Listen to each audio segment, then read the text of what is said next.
Hello అండి. చాలా మంది పేషెంట్స్ గర్భసంచి పక్కన అండాశయాల్లో సిస్ట్‌లు ఉన్నాయి అని చెప్పినప్పుడు చాలా కన్‌ఫ్యూజ్ అయిపోతుంటారు. అసలు ఈ సిస్ట్ ఏంటి? ఈ సిస్ట్ ఉంటే ప్రెగ్నెన్సీ రాదా? ఈ సిస్ట్ ఉంటే ఖచ్చితంగా సర్జరీ చేయించుకోవాలా? ఈ సిస్ట్‌లు ఈ నీటి బుడగల సిస్ట్‌లు ఏంటి? ఈ సిస్ట్‌లు ఏంటి? నీటి బుడగలా? ఇది సిస్టా? గడ్డనా? అంటూ చాలా అర్థం కాకుండా చాలా కన్‌ఫ్యూజ్డ్ స్టేజ్‌లో వస్తుంటారు. కొంతమంది క్యాన్సర్ ఉందేమో అని కూడా కంగారు పడుతుంటారు. సో, ఈరోజు మనం ఈ వీడియోలో నీటి బుడగల ప్రాబ్లమ్ అంటే ఏంటి? సిస్ట్‌లు అంటే ఏంటి? ఈ సిస్ట్ ఎన్ని రకాలుంటాయి? ఈ సిస్ట్ అంటే ఈ సిస్ట్‌లు ఉంటే ప్రెగ్నెన్సీ రావడానికి మనకి ఏమైనా ఖచ్చితంగా ప్రాబ్లమ్ అవుతుందా? ఎటువంటి సిస్ట్‌లు ఉంటే ప్రాబ్లమ్ అవుతుంది అన్న దాని గురించి మనం ఈ వీడియోలో మాట్లాడుకుందాం.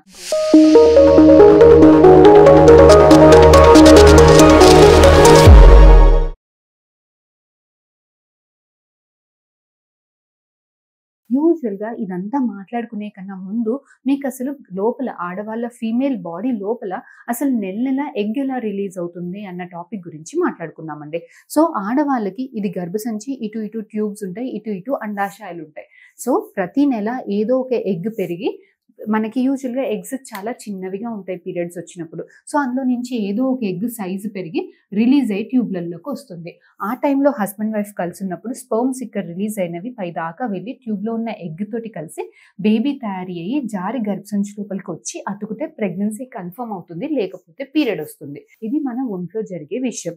సో, ఎగ్ పెరుగుతున్న కొద్దీ హార్మోన్స్ వల్ల ఇక్కడ గర్భసంచి పొర కూడా పెరుగుతూ ఉంటుందన్నమాట. సో, ఎగ్ పెరిగి రిలీజ్ అయిపోయి చక్కగా ప్రెగ్నెన్సీ వచ్చి అతుకుతే హ్యాపీ.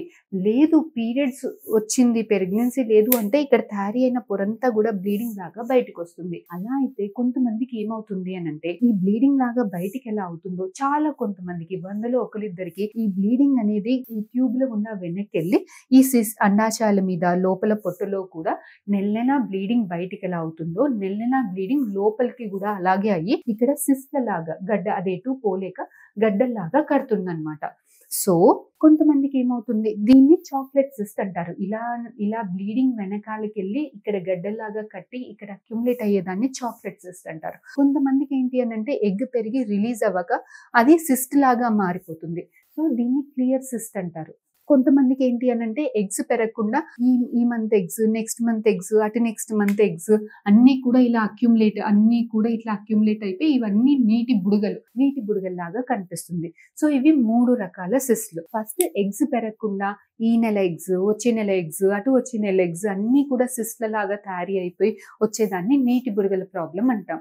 లేదు కొంతమందికి ఎగ్స్ పెరిగి రిలీజ్ అవ్వక గూడు కట్టకపోయేది అది క్లియర్ సిస్ట్. లేదు కొంతమందికి ఎగ్ పెరిగి రిలీజ్ అయినప్పుడు ఏమైనా బ్లడ్ వెసల్ అడ్డుగా ఉంటే దాని లోపల బ్లీడింగ్ అయ్యి వచ్చేదాన్ని హెమరేజిక్ సిస్ట్‌లు. సో, ఇవన్నీ కూడా చాలా సింపుల్ సిస్ట్‌లు. వీటి వల్ల మనకి పెద్దగా ప్రాబ్లమ్ ఉండదు. కొందరికి కొంత హార్మోన్ సెక్రీట్ అవుతది. ఫంక్షనల్ సిస్ట్‌లు ఉంటాయి. సో, అలాంటి వాళ్ళకి 1 మంత్, 2 మంత్స్ కొంత ఈ సిస్ట్‌లు కరిగేలాగా కొన్ని మెడిసిన్స్ ఇచ్చి నెక్స్ట్ మంత్ మనం ప్రెగ్నెన్సీ యాజ్ యూజువల్‌గా ప్లాన్ చేసుకోవచ్చు. ఎవరికైనా ఆడవాళ్ళకి సంవత్సరం లోపల 12 నెలల్లో 1, 2 నెలలు ఇలాంటి సిస్ట్‌లు గమనిస్తూనే ఉంటాం. కాకపోతే ఎవరైతే ఫీమేల్స్‌కి ఈ బ్లీడింగ్ అనేది బయటికి కాకుండా ఈ ట్యూబుల గుండి వెనక్కెళ్ళి ఇలా చాక్లెట్ సిస్ట్‌లు, ఎండోమెట్రియాటిక్ సిస్ట్‌లు అంటే బ్లీడింగ్ లోపలికి అయ్యి అక్కడ గడ్డగట్టిపోతుందో ఇలాంటి వాళ్ళకి ప్రమాదం అయ్యేదానికి ఛాన్స్ ఉంటుంది. ఎటువంటి ప్రమాదము అంటే ఈ చాక్లెట్ సిస్ట్ ఉండడం వల్ల ఇలా అండాశయం మీద బ్లీడింగ్ గడ్డగట్టడం వల్ల దీని ప్రెషర్ మిగతా నార్మల్ అండాశయం మీద పడి ఇక్కడ ఎగ్స్‌ని మెల్లగా అది ప్రెషర్ ఎఫెక్ట్ వల్ల ఎగ్స్ అనేవి తక్కువైపోతుంటాయి. ఉన్న ఎగ్స్ క్వాలిటీ అనేది తక్కువవుతుంది. సో, చాక్లెట్ సిస్ట్ ఉండడం వల్ల ఇక్కడ ఎగ్స్ తక్కువైపోతాయి. ఎగ్‌లో క్వాలిటీ తక్కువవుతుంది. అలాంటి ఎగ్స్ తోటి ప్రెగ్నెన్సీ వచ్చేదానికి అవకాశం కూడా తగ్గిపోతుంది. అలానే ఈ బ్లీడింగ్ ఈ ట్యూబుల గుండా వెనక్కి వెళ్ళినప్పుడు ఈ ట్యూబుల్లో కూడా డ్యామేజ్ జరగడము, ఈ బ్లీడింగ్ గర్భసంచి పొరలలో కూడా చొచ్చుకుపోయి ఇక్కడ గర్భసంచి పొరలో వాపు రావడము ఇలాంటివన్నీ బ్లీడింగ్ పొట్టలో పడి ఈ పొట్ట ఎప్పుడూ కూడా ఈ అతుకులు పచ్చిగా ఉండి అతుకులు తయారయ్యి పొట్టలో లోవర్ పార్ట్ ఆఫ్ అబ్డామిన్‌లో అంటే పొత్తి కడుపులో ఎప్పుడూ నొప్పిగా ఉండడము, హస్బెండ్ వైఫ్ కలిసినప్పుడు నొప్పిగా ఉండడము, యూరిన్ వెళ్ళినప్పుడు గానీ, మోషన్ వెళ్ళినప్పుడు గానీ నొప్పిగా ఉండడము, ఫ్రీక్వెంట్‌గా లోవర్ అబ్డామిన్‌లో పెయిన్స్ రావడము, పీరియడ్స్ అప్పుడు చాలా పెయిన్ ఉండడము, పీరియడ్స్ అప్పుడు హెవీగా బ్లీడింగ్ అవ్వడము ఇవన్నీ కూడా ఈ ఎండోమెట్రియోసిస్‌లో చాలా కామన్‌గా మనం గమనించే విషయాలండి. సో, ఎవరైనా మీకు నీటి బుడగలు ఉన్నాయి అనంటే అది పీసీఓడి, ఎగ్ అనేది సరిగ్గా పెరగక వచ్చే ప్రాబ్లం. దానికి పెద్దగా కంగారు పడాల్సిన అవసరం లేదు.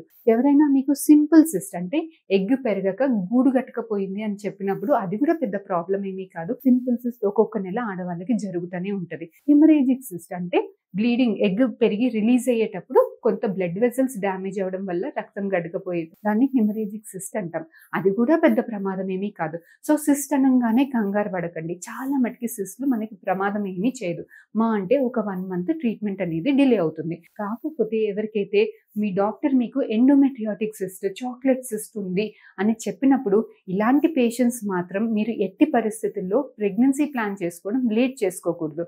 లేట్ చేసుకుంటున్న కొద్దీ ఈ సిస్ట్ అనేది మనకి నెల నెల, దీనికి సర్జరీ కూడా పెద్దగా అవసరం పడదండి. ఎందుకంటే మీరు సర్జరీ చేసుకున్న తర్వాత కూడా నెక్స్ట్ మంత్ అటు నెక్స్ట్ మంత్ బ్లీడింగ్ అవుతున్న కొద్దీ మళ్ళీ సిస్ట్ అనేది మీకు రికరెంట్ గా వస్తున్న, సర్జరీ చేశాక 2-3 మంత్స్ లోనే మళ్ళీ సిస్ట్ వచ్చేదానికి ఛాన్స్ ఉంటుంది. సో ఇలాంటి వాళ్ళకి సర్జరీ అనేది ప్రతిసారి కరెక్ట్ ఆప్షన్ కాదు.